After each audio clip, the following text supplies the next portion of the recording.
तर दसरा मेळाव्या दिवशी पाऊस पडण्याची दाट शक्यता वर्तवण्यात आली आहे। मात्र शिवाजी पार्क मैदानावर चिखल निर्माण झाला असला तरी याच मैदानावर ठाकरेंच्या शिवसेनेचा दसरा मेळावा पार पडणार आहे।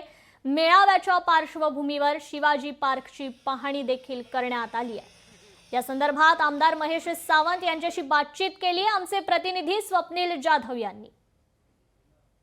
आपल्यासोबत स्थानिक आमदार महेश सावंत आहेत। सर, पाहणी केलेली आहे, सुरुवात झालेली आहे तयारीला, कशाप्रमाणे वाटतं? मात्र पावसाचं सावट आणि चिखल या मैदानामध्ये पाहायला मिळतं। चिखल पाऊस पडल्यामुळे चिखल झालेला आहे, परंतु आता पावसाचा सावट थोडा कमी झालेला आहे। आता आज आम्ही बीएमसी वॉर्ड ऑफिसरशी बोलणार आहोत आणि त्या पंपाची व्यवस्था करून जेवढं पाणी खेचता येईल तेवढा खेचायचा प्रयत्न करू आणि पाऊस जर 2-3 दिवस पडलाच नाही तर मैदान पूर्ण सुकेल।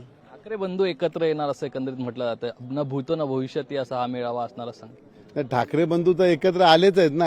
5 ऑगस्टला आपला मेळावा झाला, त्यामुळे ठाकरे बंधू आता सातत्याने एकत्र असतात। पण या व्यासपीठावरती दसरा मेळाव्याला एकत्र येणार आहेत येतील ना, साहेबांनी निमंत्रण दिलं तर राजसाहेब सुद्धा येतील। पालिका निवडणुका समोर आहेत, त्यामुळे आजपासून तिसऱ्या दिवशी करता हा मेळावा होतोय। या मेळाव्यातून रणनीतीचा प्रचाराचा नारळ फोडला जाईल। हो ना, बघा दसरा मेळावा हा म्हणजे एक मोठा शिवसेनेचा मोठा भाग आहे किंवा मोठा कार्यक्रम आहे। ह्या उत्सव काळामध्ये माननीय म्हणजे बाळासाहेब सुद्धा जे संदेश देत होता ते संपूर्ण महाराष्ट्रामध्ये जात होता, तोच संदेश आज उद्धव साहेब सुद्धा देणार आहे आणि ते काय बोलतात त्याच्याकडे आमचं सुद्धा आकर्षण झालेलं आहे, कारण आम्ही सुद्धा वाट बघतो उद्धव साहेब कधी येतील आणि आम्हाला संबोधतील। नक्की काय विचारांचं सोनं हे लुटायला मिळतं याची सुद्धा प्रतीक्षा महेश सावंत जे आहेत ते स्थानिक आमदार आहेत ते करताना पाहायला मिळतं।